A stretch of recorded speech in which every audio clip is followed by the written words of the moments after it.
안녕하세요 여러분, 써뉴쌤이에요. 노화에 따른 변화와 질환 네 번째 시간입니다. 제 강의를 듣고 나시면 좋아요와 구독을 꼭 눌러주시기 부탁드립니다. 본태성 고혈압. 우리나라 사람들처럼 아시아인들은 대부분 본태성 고혈압이 많아요. 본태성 고혈압이란 원인을 딱 꼽지 못하는 고혈압을 말합니다. 그래서 추측을 할 뿐이죠. 유전, 흡연, 과도한 음주, 스트레스, 짠 음식, 운동 부족, 비만 이 중에 하나일 것이다 라고 추측을 하는 것이 바로 본태성 고혈압입니다. 한마디로 말하면 혈관의 노화로 인해서 오는 혈압이다 라고 보시면 돼요. 자, 그 다음에 2차성 고혈압, 속발성 고혈압은 합병증 고혈압이라고도 해요. 여기서 2는 두 이자를 말해요. 두 번째로 고혈압이 온다. 이 자신이 이미 심장병, 신장질환, 내분비, 당뇨병 질환이 있는 거예요. 그래서 이 병이 원인이 돼서 두 번째 합병증으로 고혈압이 오는 상태를 2차성 고혈압, 합병증 고혈압, 속발성 고혈압 이렇게 부르죠. 자, 그러면 임신 중독증이 있는데 여기에서 임신 중독증은 임신을 하게 되면 주수가 이제 20주를 향해서 가게 돼요. 20주 전까지는 괜찮지만 20주가 넘어가게 되면 뱃속에 태아의 배설물이 많아지게 돼요. 이 배설물을 엄마의 콩팥을 빌려서 밖으로 내보내게 되는데 임신 전에는 알지 못했어요. 나의 키드니 콩팥이 기능이 좀 떨어진다는 거를. 근데 임신을 해보니 알게 되는 거죠. 그래서 태아의 성장이 이제 주수가 커질수록 배설물은 많아지는데 그 많아진 배설물을 그때그때 바로바로 버리지를 못하게 되는 거죠. 그러면서 엄마의 혈관 속에 그 찌찌가 떠돌아다니게 돼요. 그 찌찌로 인해서 압력이 올라가는 상태가 되는데 그래서 그것을 임신 중에 생긴 독소가 몸 안에 쌓였다. 그래서 임신 중독증 또는 임신성 고혈압 이렇게 말합니다. 그래서 높은 압력에 의해서 태반이 이제 박리가 되는 일이 생기죠. 조기 태반 박리. 그래서 아이가 사산되는 일이 발생하기도 합니다. 그래서 우리가 주변에서 임신 중독증이 너무 심해가지고 아예 출산을 하지 못하거나 또는 힘들게 하나만 낳으신 분들을 보실 수가 있어요. 자, 그래서 이런 임신 중독증은 임신을 하지 않으면 알 수가 없다는 것이 단점이에요. 자, 그 다음에 고혈압 약물 치료에 대한 편견. 이 편견이라는 것은 치우칠 편자에 볼 견자예요. 한쪽만 계속 보고 있다 이런 말이죠. 너는 왜 이렇게 편견이 심하니? 이런 말. 편견이 있다는 것은 나쁜 말이에요. 자, 우리나라 사람들은 유대인보다 똑똑하다고 했어요. 유대인들은 평균 IQ가 100이래요. 그런데 우리나라 사람들은 110이래요. 옥스퍼드대에서 연구했죠. 세계에서 똑똑한 민족은 누구일까? 그랬더니 저희가 나왔어요. 자, 우리가 이렇게 똑똑하기 때문에 문제점이 좀 있어요.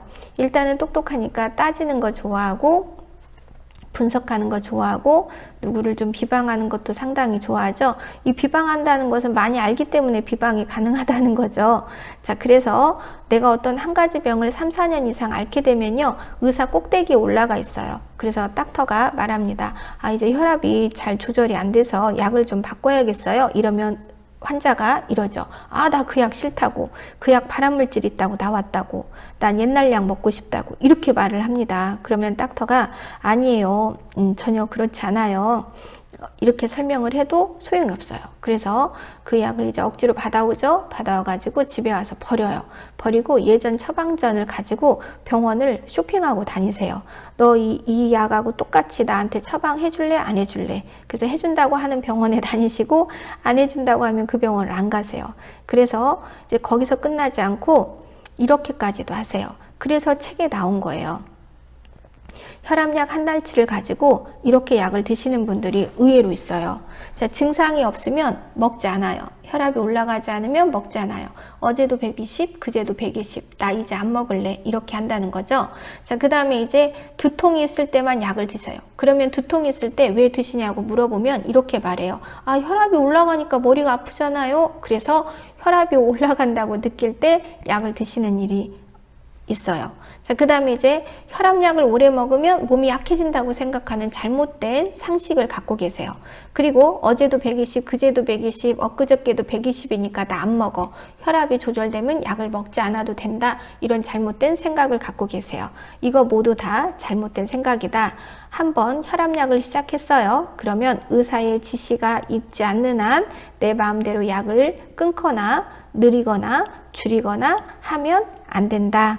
그래서 증상이 없으면 치료하지 않아도 된다. 잘못됐다. 두통이 있을 때만 약을 먹는다. 잘못됐다. 혈압약을 오래 먹으면 몸이 약해진다. 오히려 혈압약을 안 먹으면 큰일 나요. 혈압이 조절되면 약을 먹지 않아도 된다.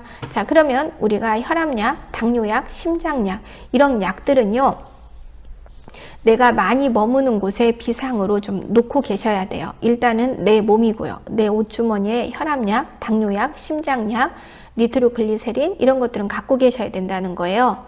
그리고 내 차, 내 직장, 내 집 이런 데 비상시에 약이 있어야 돼요. 우리가 혈압약은 보통 하루에 한 번이지만 그날따라 회사에서 스트레스를 너무 많이 받아서 뒷골이 땡겨요. 그러면 한 번쯤 더 드시는 거 괜찮습니다. 오늘 회식이 있어서 과식을 했어요. 그러면 당뇨약 한 번쯤 더 드시는 거 오히려 괜찮습니다. 가장 이상적인 건 어떤 불길한 사인이 왔을 때 병원에 바로 가는 것이지만 그렇지 못하고 시간을 지쳐야 될 때는 본인이 갖고 계신 약을 한 번 더 드시는 거 나쁘지 않습니다. 증상, 그래서 이제 압력이 올라가요. 자, 압력이 올라가면 그 압력을 견디지 못해서 혈관이 파열이 되는 경우가 있어요. 자, 그러면 우리가 뇌는 반대로 생각하시면 돼요. 가이표. 그래서 왼쪽 뇌, 좌측 뇌가 손상이 되면 오른쪽 팔다리를 못 쓰게 되죠. 우측 팔다리를 못 쓰게 되고, 그리고 우측 팔다리 마비가 오면서 왼쪽 뇌는 공부뇌라고 불러요. 그래서 기억력 장애가 오고요. 기억력에 문제가 오고, 그 다음에 언어장애, 말하는 언어 장애가 올 수가 있고요. 그 다음에 이제 기억력 장애, 언어 장애가 오면 이분들은 차후에 치매로 진행이 빨라요. 그러면서 치매로 진행하면서 장수의 길로 이제 접어들게 되는 거죠. 자, 오른쪽 뇌, 우측 뇌가 이제 우측에 있는 뇌의 혈관이 손상이 됐어요. 그러면 왼쪽 팔다리를 못 쓰기도 하지만 전체적인 운동장애가 와요. 오른쪽 뇌는 우리가 운동뇌라고 불러요. 왼쪽 뇌는 공부뇌라고 부르고요. 자, 그래서 오른쪽 뇌가 손상이 되었을 때 이 사지마비 장애가 심해요. 사지마비 장애가 심하고, 그 다음에 운동장애가 더 심각하게 온다. 그래서 이분들은 오른쪽 뇌가 손상이 된 거기 때문에 기억력 장애 없으십니다. 기억력 장애 없고요. 그 다음에 언어 장애도 없어요. 그런데 그건 이제 이렇게 기억력을 잃지 않고 있기 때문에 우울증이 심하세요. 왜냐하면 몸은 못 쓰게 되었지만 과거에 내가 어떻게 살았던 사람이었는지, 얼마나 휘날리고 살았던 사람이었는지를 다 알죠. 그러니까 지금 사지를 제대로 쓰지 못하는 현실을 받아들이지 못하세요. 그래서 우울증이 심각하고 매우 굉장히 많이 심각해요. 그래서 이분들은 항우울증 치료까지 함께 들어가시고요. 그리고 자기 자신을 받아들이는데 오래 걸리십니다. 자, 이렇게 한 번쯤 혈관이 크게 손상이 되면요, 이미 다른 혈관들도 손상이 되어 있는 경우가 태반사예요. 그렇기 때문에 이제 살면서 약하게 또 혈관이 또 계속해서 파열이 되거든요. 자, 이렇게 우리가 혈관의 건강이 곧 나의 건강이다. 그래서 우리가 진입을 하는 동물이에요. 가장 높은 곳은 머리죠. 그래서 우리 혈관 중에서 가장 압력이 센 곳은 경동맥이라고 할 수 있어요. 저 높은 머리 꼭대기까지 피가 가야 하기 때문에 압력이 세죠. 그래서 우리가 직립보행을 하는 선물을 받았어요. 하지만 그 대가로 인해서 우리는 뇌출혈이라는 그 대가를 지불해야 된다는 거죠. 그래서 압력이 오를 때는 머리가 아파요. 우리가 뇌에는 뇌척수에게 압력이 있어요. 그래서 그것을 뇌압이라고 하죠. 뇌압은 20이 정상이에요. 그 다음에 눈동자에는 안액의 압력이 있어요. 안압도 20이 정상이에요. 혈액의 압력은 120에 80이 정상이에요. 이 세 압력은 세 자매, 삼형제처럼 함께 움직여요. 그래서 어느 하나가 올라가면 나머지 하나도 올라가게 됩니다. 이렇게 압력이 올라가게 되면은 압력에 의해서 신경이 눌리고 혈관이 눌리고 그 근처 근육들이 눌리게 돼요. 그러면서 아프다라는 신호가 오죠. 그래서 두통이 찾아오게 돼요. 뇌압이 올라가면 자연히 두통이 오게 된다. 안압이 올라가도 눈이 아파요. 혈압이 올라가도 머리가 아파요. 함께 움직이니까. 그래서 압력이 올라가면 아프다. 그리고 이제 파열된 부위에 혈관 속에 들어있는 산소와 포도당을 받아 먹지 못하게 된 상태가 되니까 뇌가 제대로 작동할 수가 없게 되죠. 그래서 이제 마비가 찾아오게 되는 거죠. 자, 우리가 차라리 코피가 나고 그 다음에 눈에서도 가끔 피가 나요.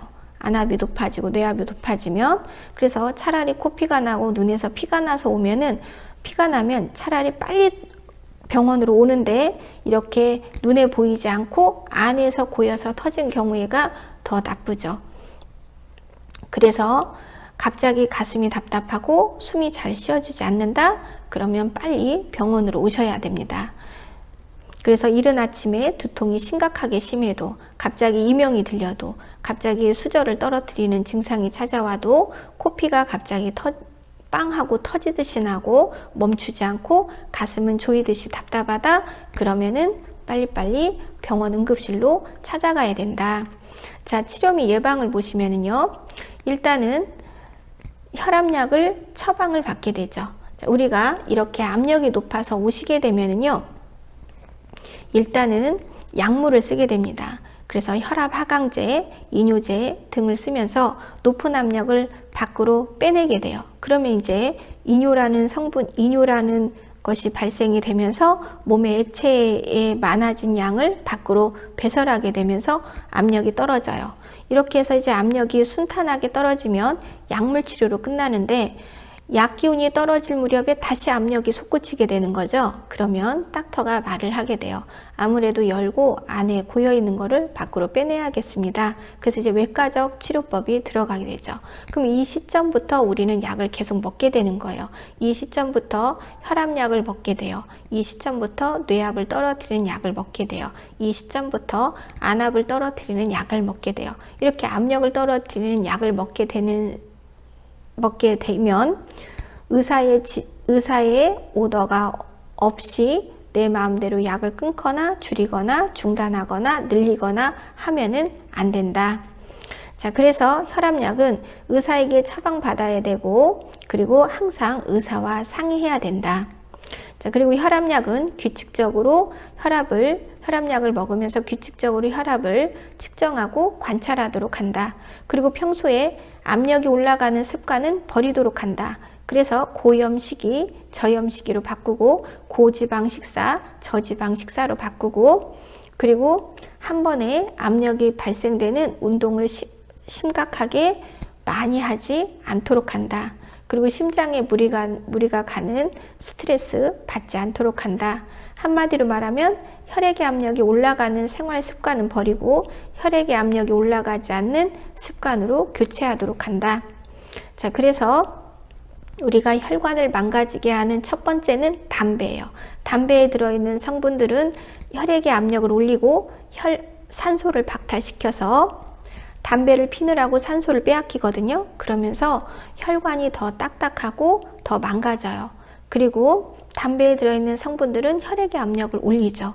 그 다음에 나쁜 것은 바로 소금이에요. 소금은 또 혈액의 압력을 올리죠. 그 다음에 이제 기름기예요. 기름기는 적혈과 잘 뭉쳐서 혈전을 또 만드는 데 기여하기 때문에 우리가 흡연, 고염 시기, 기름기 있는 식사는 혈관의 나쁜 습관이다.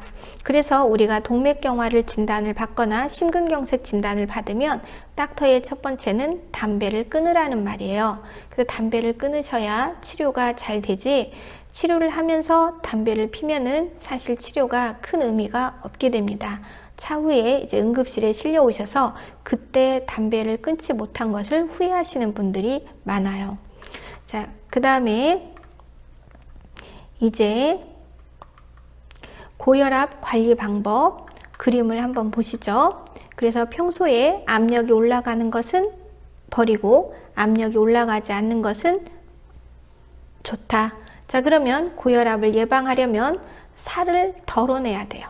체중 관리. 살이 많다는 것은 먹여 살릴 식구수가 많다는 거다. 자, 짠 음식, 고위험은 압력을 올린다고 했죠? 저염식으로 바꾼다. 규칙적인 생활을 하면 좋겠죠. 적절한 운동으로 심장에 압력을 좀 주는 것도 나쁘지 않아요. 자, 그 다음에 술을 한 번에 포금을 하는 것은 나빠요. 왜냐하면 알코올은 압력을 올리기 때문이죠. 흡연은 또 압력을 올리고 혈관을 손상시켜요. 그러니까 그 반대인 절주, 금연 좋다. 자, 이것을 외우려고 하지 마시고 이해하세요. 그 다음에 동맥경화. 자, 동맥이 딱딱할 경, 딱딱해졌다. 자, 우리가 엄마 뱃속에서 태어난 지 50살이 되면 대부분 혈관이 이제 노화가 진행돼 있어요. 그래서 혈관 안에 오랜 시간에 걸쳐서 지방이 차곡차곡 쌓이면서 내부가 좁아지게 되는 동맥경화증이 찾아오게 되죠. 그래서 혈관 내부가 좁아지거나 또는 막혀 혈액의 흐름에 장애가 생기고 혈관벽이 굳어지는 동맥경화가 발생하게 된다. 그런데 안타깝게도 우리가 동맥경화는 맨 처음 시작이 심장을 싸고 있는 관상동맥경화가 먼저 찾아옵니다. 그래서 이 동맥경화 앞에 사실은 관상동맥경화가 정답이에요. 그래서 관상동맥이라는 말이 생략이 돼 있는 거예요. 관상동맥경화증인데 그냥 그 말을 생략을 했죠. 자, 그래서 이제 시원하게 피가 돌지 못하면서 피 속에 들어있는 산소와 포도당을 잘 받아 먹지 못하게 되면서 문제가 발생을 하는 거죠. 자, 전 세계 어디를 가도 이렇게 동맥이라는 혈관 안쪽에 이렇게 다닥다닥 낀 이물질을 이렇게 걷어내는 방법은 없어요. 여기에다가 스텐트를 박거나 아니면 이 부위를 잘라내고 인조혈관으로 잇거나 하는 방법 말고는 현재로서는 이 부위를 깔끔하게 처리하는 방법은 없다. 자, 그래서 그렇게 뇌혈관이 막히거나 터졌어요. 그러면은 오른쪽이 막혀 있으면 전체적인 운동장애가 오고 왼쪽이 막혀 있으면 오른쪽 팔다리가 마비가 오면서 언어장애, 기억력장애가 오고 치매로 발전할 수 있다.